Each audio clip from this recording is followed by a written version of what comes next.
دو، جس نے سنت کو ترک کر دیا وہ کبھی مکمل ولی نہیں ہو سکتا ہے۔ تو میری ملت کے نوجوانوں، اسلام کے شہزادوں، اب یہ کہنے کا مطلب یہ ہے کہ کچھ لوگ تو یہ کہہ دیتے ہیں کہ عوام الناس میں یہ ہوتا ہے کہ فلاں عالم جو ہے، فلاں پیر صاحب جو ہے آج تک شادی ہی نہیں کیے ہیں، جنگل پکڑ لیے ہیں، جنگل میں جا کے عبادت کر رہے ہیں، تو کیا اس حدیث کے مطابق وہ پیر ہو سکتا ہے؟ پیر نہیں ہو سکتا ہے، وہ ڈھونگی ضرور ہو سکتا ہے لیکن پیر نہیں ہو سکتا ہے۔ تو میرے ملت کے نوجوانوں، آپ کو پیر بننے کے لیے، کامل ایمان کے لیے شرط ہے کہ آپ کو نکاح کرنا ہوگا۔ اور یہیں تک کہ نہیں، بلکہ والدین کے جو ہے، جب لڑکا بلوغت کو پہنچ جائے، چاہے اولاد کوئی بھی ہو، لڑکا ہو یا لڑکی ہو، تو والدین کے اوپر جو ہے سنت ہوتا ہے کہ اس کی نکاح کرا دیا جائے، اور اگر اور حد پار کر گیا تو واجب ہو جاتا ہے، اور اگر وہ لوگوں کو زیادہ پار کرتے چلا گیا تو والدین پہ جو ہے فرض قرار دے دیا جاتا ہے کہ اپنے والدین جو ہے اپنے اولاد کو جو ہے نکاح کرا دے۔ اور اگر آپ نے نکاح نہیں کروایا، کہیں بچے ہو یا بچیاں غلط قدم اٹھا لیے، تو اس کا سزاوار جو ہے اس کا والدین ہے، والدین کو اس کا سزا بھوگنا ہوگا۔ اس لیے میری ملت کے نوجوان، اسلام کے شہزادوں، جب بھی ہو اپنی اولادوں کو دین کی تعلیم کیا کرو، دین کی تعلیم سے آراستہ کیا کرو، اسے معلوم ہوگا کہ مجھے کیا کرنا ہے، والدین کے ساتھ کیا بہار کرنا ہے، والدین کے ساتھ کیا سلوک کرنا ہے، ماں کا مرتبہ کیا ہوتا ہے، بہن کا مرتبہ کیا ہوتا ہے، اسے تمیز ہوگا۔ اور اگر آپ نے دین کی تعلیم نہ دلوایا، گھر میں جو ہے جھگڑے تکرار ہوتے ہیں، اب جو ہے پنچایت پہ اتر جاتے ہو، یہی کارن ہے کہ دین کی تعلیم گھر میں نہیں ہوتی ہے۔ دین کی تعلیم آپ کے گھر میں نہیں ہے، جس کی وجہ سے آپ کے گھر میں جو ہے شیطان کا وسوسہ ہو رہا ہے، شیاطین جو ہے ورگلا رہا ہے، اور ورگلانے کے بعد جو ہے آپ کے مزاج کو جو ہے پرکھ لیتا ہے، آپ کے مزاج کو جو ہے بھٹکا دیتا ہے، اسی گھر میں جو ہے 10 لوگ آتے ہیں اور پنچایت ہونا شروع ہو جاتا ہے۔ تو میری ملت کے نوجوانوں، پہلے اپنے اولاد کو جو ہے دینی تعلیم سے آراستہ کرو۔ اور دین کی تعلیم اتنا آسان، گھر کے مکتب میں جو ہے ایک امام کو رکھ دیتے ہو، اور ایک امام کو رکھ دینے کے بعد آپ کی چاہے جتنی بھی اولاد ہے سب کو بھیج دیتے ہو، اور کیا دیتے ہیں؟ تو جو انجمن کو جو فکس ہوتا ہے 100 روپیہ 200 روپیہ، کہیں کہیں تو 50 روپیہ چل رہا ہے، کہیں 20 روپیہ چل رہا ہے۔ اب یقین کرو دوستو کہ اس سے اور سستا تعلیم کہاں آپ کو مل سکتی ہے کہ آپ 100 روپیہ دے رہے ہو، اور 100 میں جو ہے 4 بچے بچیاں ہیں، سب کو بھیج رہے ہو، سب تعلیم حاصل کر رہے ہیں۔ اللہ اکبر کبیرہ، سوچنے کا مقام ہے۔ اور یہی جب آپ ہندی تعلیم کے لیے بھیجتے ہو، اسکول بھیجتے ہو، تو ایک بچے کے پیچھے جو ہے نا کم سے کم 500 روپیہ، کم سے کم وہی اولاد کے پیچھے آپ کو 500 روپیہ خرچ کرنا پڑتا ہے، اور کل ہو کر کے وہی بچہ نادان بھی ہوتا ہے، نالائق بھی ہو جاتا ہے، جو ماں باپ کے ادب نہیں کر پاتا ہے، ماں باپ کے جو ہے آداب کو سمجھ نہیں پاتا ہے۔ تو میری ملت کے نوجوانوں، آپ کو میں بتا دینا چاہتا ہوں کہ نماز افضل العبادات ہے، نماز افضل العبادات ہے، جتنی بھی عبادات ہیں سب سے افضل ہے، سب سے اعلیٰ ہے۔ اور اسی میں ہم اور آپ پڑھتے ہیں کیا؟ اہدنا الصراط المستقیم صراط الذین انعمت علیہم. تو آپ تو جانتے ہوں گے کہ عالم جو ہے پڑھتے ہیں، امام صاحب جو ہے 3 نماز میں جو ہے ظہری قرات کرتے ہیں، زور سے پڑھتے ہیں اور آپ سنتے ہیں. گویا تو سنتے ضرور ہیں لیکن ہم اور آپ سمجھ نہیں پاتے ہیں. سمجھنا مشکل کہاں ہو جاتا ہے؟ جب دین کی تعلیم میری نہیں ہوتی ہے. لیکن یاد رکھو اہدنا الصراط المستقیم، اے اللہ تو مجھے سیدھے راستے پر چلا. صراط الذین انعمت، وہ راستہ جس پر تو نے اپنا انعام بخشا ہے. اب اور میٹر پھنس گیا، ذہن اور الجھ گیا، ذہن تو کام نہیں کرنے لگا. جب تک کہ آپ عربی میں پڑھ رہے تھے تو سمجھ میں بات نہیں آ رہی تھی، تو پڑھ رہا ہے. لیکن جب معنی سمجھ میں آ گیا کہ اللہ تو مجھے سیدھے راستے پر چلا، وہ راستہ جس پر تو نے اپنا انعام بخشا ہے. انعام بخشا ہے تو ڈھونڈنا پڑے گا نا کہ کس پر انعام بخشا ہے. تو آپ قرآن پڑھے لکھے رہو گے تب نے آگے بڑھو گے. یاد رکھو کہ جو بھی میری اولادیں جو ہے قرآن کی تلاوت کرتے ہیں، قرآن پڑھتے ہیں، تو اپنے گھر میں کنز الایمان رکھا کرو، کنز الایمان پڑھا کرو. کنز الایمان جب پڑھو گے اس کا ترجمہ نیچے لکھا ہوا رہتا ہے. عربی پڑھو، اس کے بعد اردو بھی پڑھا کرو، تب نہیں سمجھ میں آئے گا. عربی کہاں سمجھ میں آئے گا؟ ہم لوگ جیسے عالم کو بھی جو ہے کہیں کہیں سمجھ میں بات نہیں آتی ہے.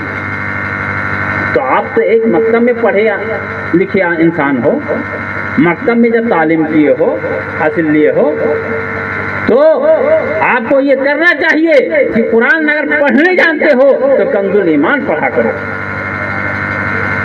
انعمت علیہم، جس میں تو نے اپنا انعام بخشا ہے. تو اب کیا ہوگا؟ اب سمجھ میں نہیں آ رہا ہے کہ انعام کس پر بخشا گیا ہے، انعام بخشے ہوئے کون لوگ ہیں.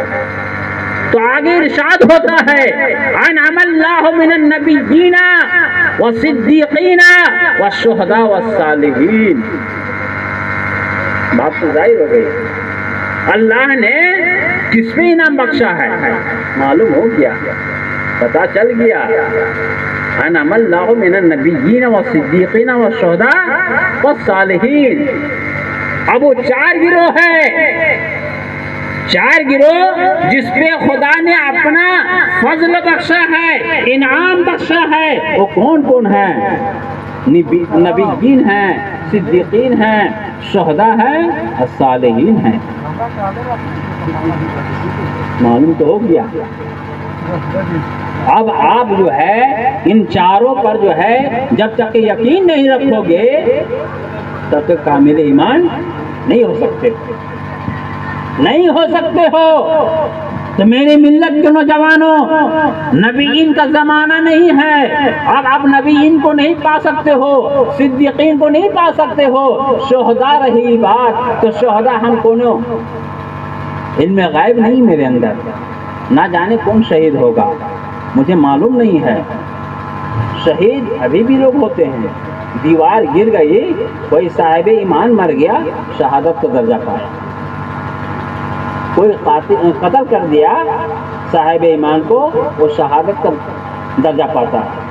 تو شہداء تو ابھی مل جائیں گے لیکن مجھے معلوم نہیں تو کون شہید ہوگا. لیکن صالحین کا تو تجربہ ہے، صالحین آپ کو مل جائیں گے، ڈھونڈنے کی ضرورت ہے. صالحین کا مطلب یہ ہے کہ میں آپ کو بتا دیا کہ صالحین وہی ہو سکتے ہیں جس نے اپنے زندگی میں سنت نہیں چھوڑا ہو، سنت کا ترک نہیں کیا ہو، وہی صالحین لوگ ہیں. وہی پیر ہو سکتے ہیں، وہی بزرگ ہو سکتے ہیں. تو میرے ملت کے نوجوانوں، اب آپ کی نگاہ جو ہے فرق پڑ رہا ہے. آپ پہچان پاؤ گے تو پہچان لو، نہیں پہچان پاؤ گے تمہارے تعلیم کی کمی ہے۔